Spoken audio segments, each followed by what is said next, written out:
Just when you think you got Disney World all figured out, it announces a bunch of changes that are going to impact the way you navigate the parks and hotels on your future visits. So let's tackle all the news that's been announced recently to help you stay in the know and not be caught off guard on your next Disney World trip here on DFB Guide.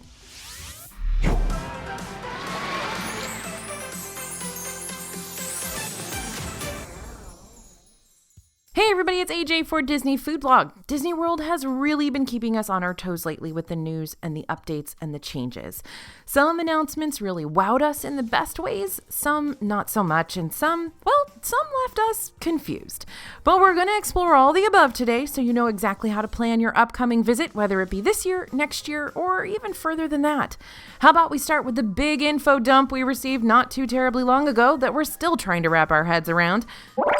The D23 Expo announcements. One thing this convention did help us figure out is a rough outline for several future Disney World project releases. In spring 2023, Tron Light Cycle Run should finally be opening in Magic Kingdom, giving the park its first launch coaster in a futuristic and thrilling layout. Next year, we're also going to see two new nighttime spectaculars. Disney Enchantment in Magic Kingdom will be replaced by a new show accompanying the returning Happily Ever After soundtrack, and there was much rejoicing. While Harmonious in Epcot will also be replaced by a new show.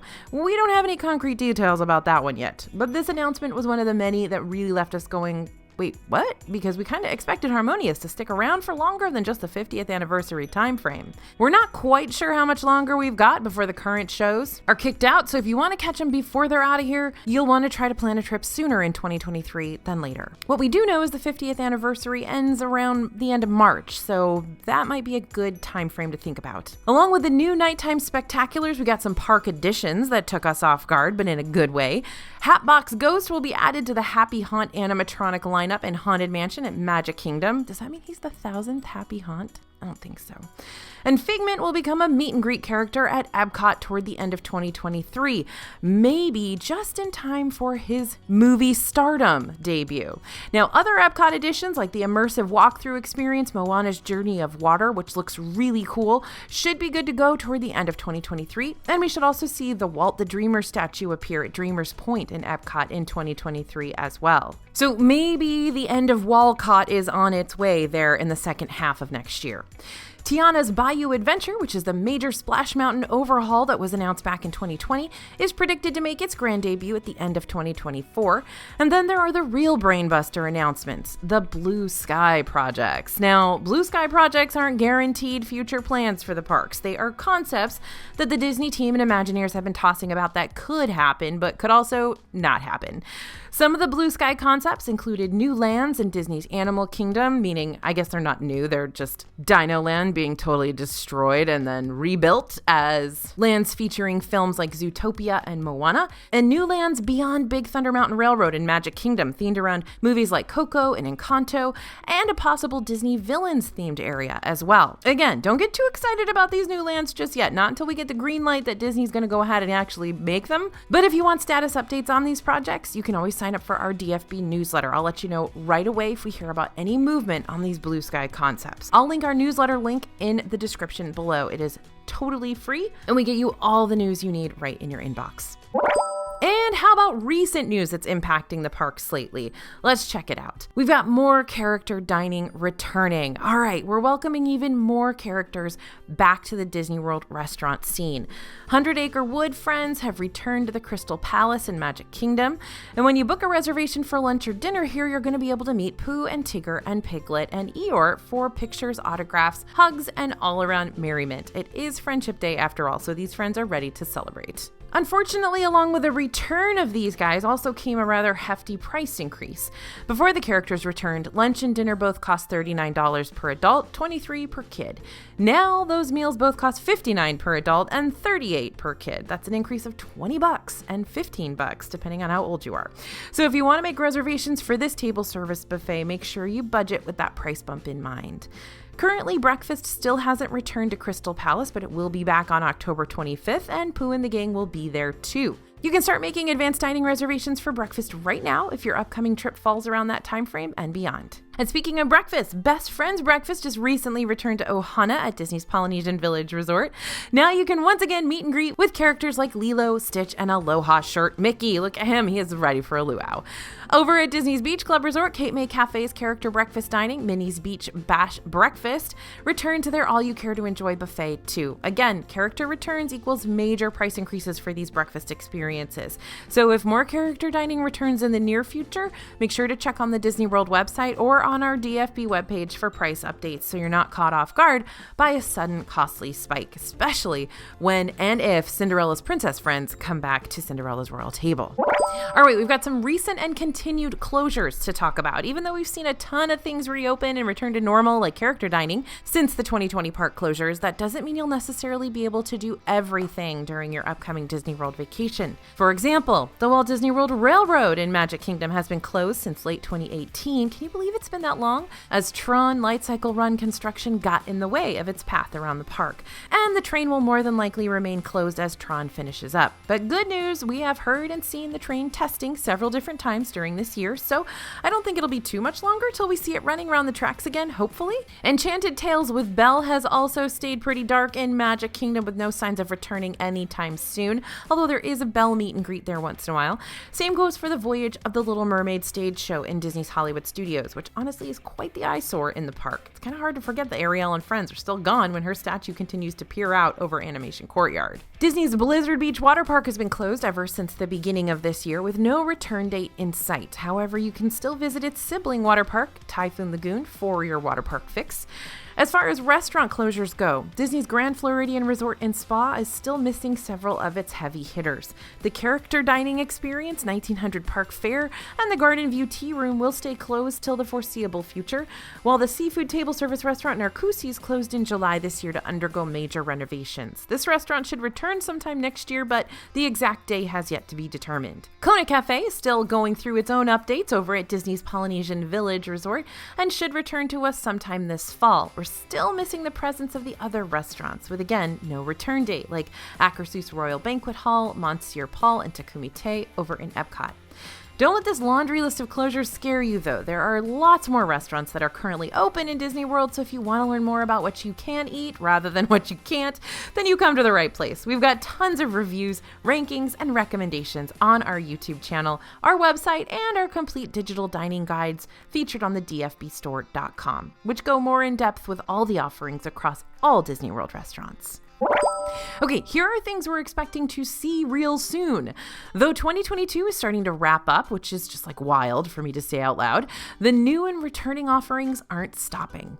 Fantasmic is coming back to Disney's Hollywood Studios sometime this year, though we still don't have an exact date for when we should expect its return.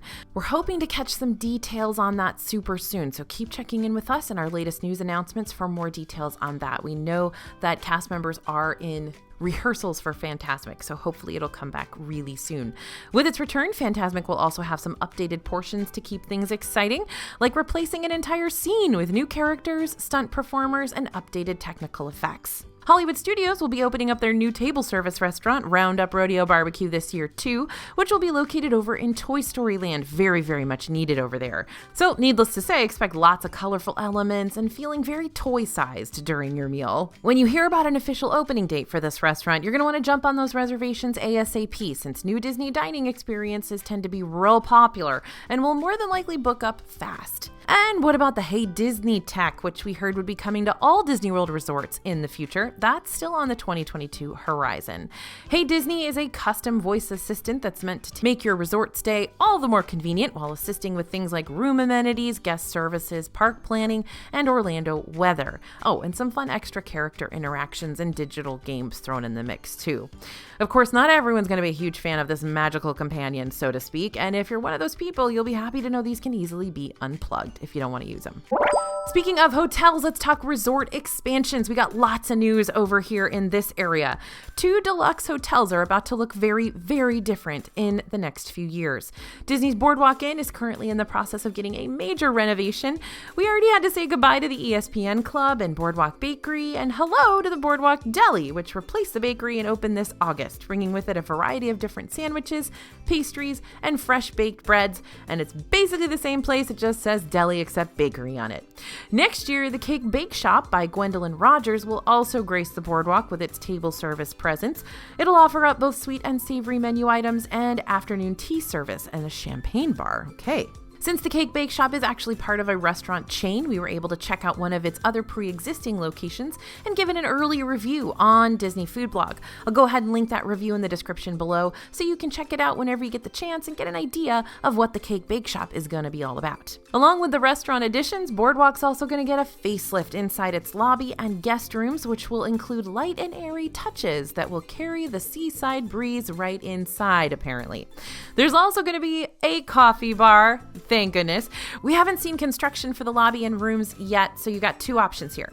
One, if you want to experience the boardwalk in its original vintage form, you're probably going to want to book a room here pretty quick. But if you want to wait to stay here until everything's all shiny and new, hold off on getting a reservation right now. We'll let you know when we start to see some remodel action taking place. Disney's Polynesian Village Resort is the second hotel on the update list.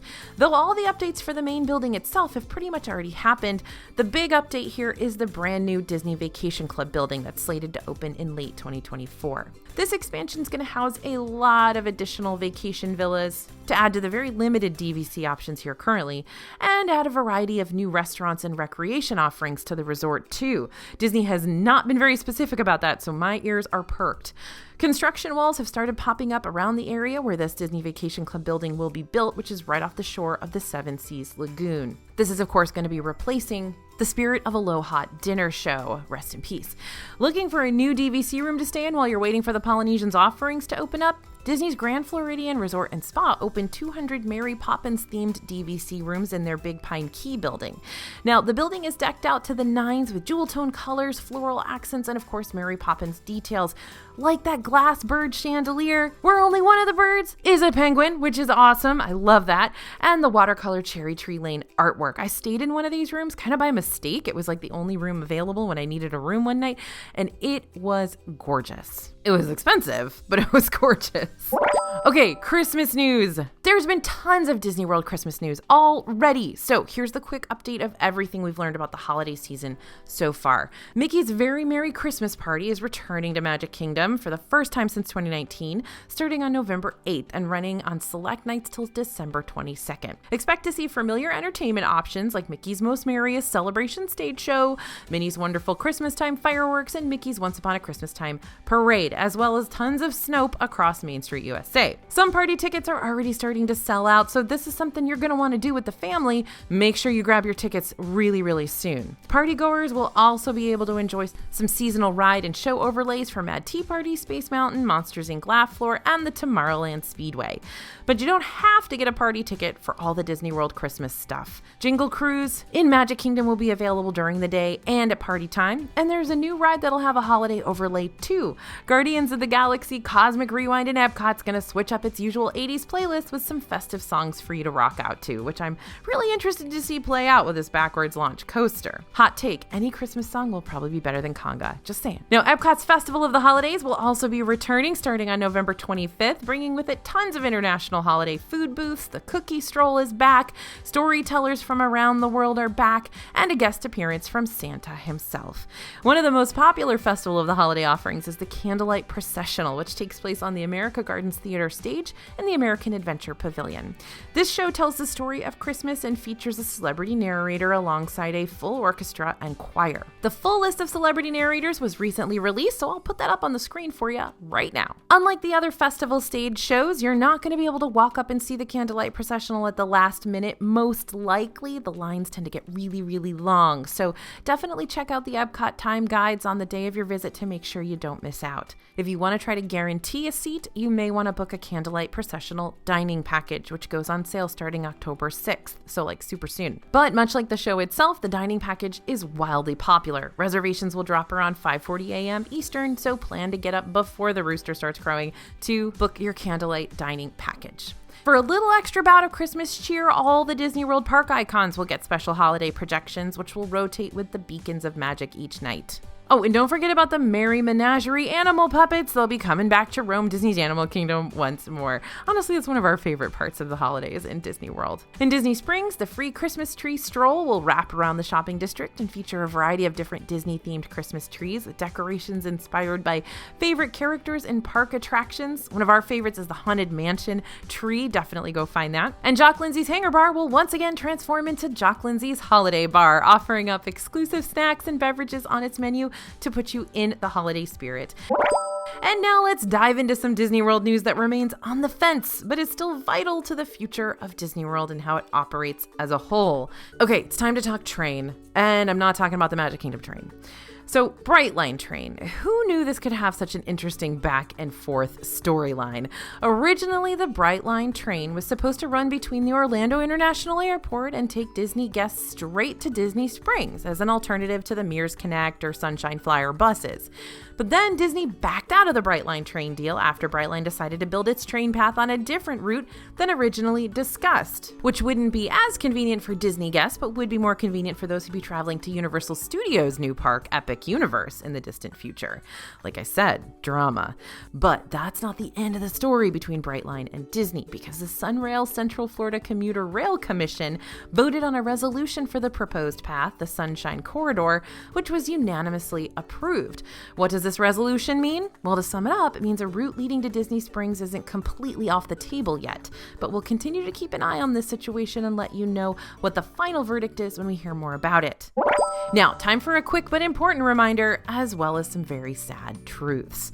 Last October, Disney World kicked off their 18-month-long 50th anniversary celebration, which brought us things like 150 themed snacks, the beacons of light on the 4 park icons, 50 golden character statues, 50th anniversary merchandise, and brand new shows. I already mentioned that Disney Enchantment and Harmonious will be taking their final bow sometime next year, but there's a 50th anniversary show that ended before the conclusion of this 18-month-long celebration, and we'll probably never get over it. Kite Tales, which used to happen in the Discovery River Amphitheater, took its final flight in Animal Kingdom on September 27th. Now, despite the heaviness we now feel in our hearts, we were excited to celebrate Epcot's 40th anniversary on October 1st this year, alongside all the continuing 50th anniversary offerings that are still around. There were colorful desserts like the Celebration Funnel Cake and the Figment Sponge Cake. There were tons of new merch items that racked up quite the lines to purchase. There was a special Epcot ceremony held on the American Gardens Theater stage with special performances from Mariachi Cobre and the Voices of Liberty. And there was an exclusive Beacons of Light show on Spaceship Earth, which showcased classic Epcot music. We heard Illuminations again, and a brand new Projections performance. So there were serious chills in the audience that night. Though Disney entertainment and events do come and go, there always seems to be something new on the horizon to anticipate. Oh, gotta give props for Horizon. Sometimes those things are specialty weekend events, sometimes they're 18-month-long celebrations, and sometimes they stick around long enough to become a more permanent offering. But that doesn't mean we can't miss what we have to say goodbye to. And the next big news item you definitely need to know about are the Disney World closures. On September 28th and 29th, Disney World did have to close its parks for the first time since the 2020 pandemic to protect guests and cast members from the impact of Hurricane Ian. For 2 days, guests bunkered into their hotels until the skies cleared on September 30th. All parks reopened and reported to duty in a phased reopening, which meant parks opened a little later on in the morning than originally posted. For the most part, the impact of the hurricane didn't cause any major damage in the parks that couldn't be fixed. We saw branches down, signs bent, flooding in parts of the parks, but Disney did a pretty stand-up job with that cleanup. One of the parks that did get hit a little harder than the others was Animal Kingdom. Multiple rides and experiences like Expedition Everest, Kilimanjaro Safaris, Rafiki's Planet Watch, and Kali River Rapids stayed down the day after the storm, with reported damage to multiple areas and surrounding greenery around the attractions. Unfortunately, hurricanes are not a fluke occurrence in Disney World. Though Hurricane Ian had a more severe impact in Florida than we've seen in quite a while, it's always good to be aware if you'll be traveling during peak hurricane season. Mid-August through the end of October tend to have higher chances of hurricane appearances, though hurricane season technically starts in June and runs till the end of November. Now, this doesn't mean you'll for sure run into a hurricane around these seasons. It's just something you're going to want to be prepared for ahead of time, just in case. And we've done several videos on hurricane preparedness for your trips and everything you need to know if you're traveling during hurricane season. If you booked a trip to Disney World during a hurricane threat, do not put yourself in a bad situation just because you bought the tickets and hotel rooms.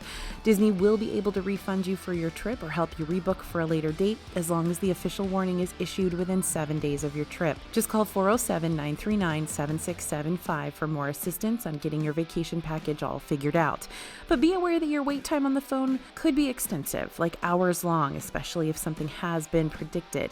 So be prepared to buckle down and listen to that scratchy Disney wait time music for a long time. We've got a step-by-step guide on our website for how you can go about these hurricane-prompted cancellations and refunds, which I'll link in the description below. And if you are already in Disney World during a hurricane, don't panic. Disney World resorts are some of the safest places to be during a tropical storm. Disney buildings are engineered to withstand winds and weather and also have backup generators just in case something were to happen with the power. Like I said, we've got whole videos about how Disney responds to these difficult situations and how you can prepare too. It covers an umbrella of tough circumstances, including hurricanes, flooding, and even unexpected bouts of sickness. As always, lots of things are happening in Disney World. Remember to keep checking back with us as we fill you in on the Disney 411 daily, because something tells me there'll be even more news to add into this lineup very soon. Thanks for listening, everyone, and thanks for watching. As always, this is AJ for Disney Food Blog, and we'll see you real soon.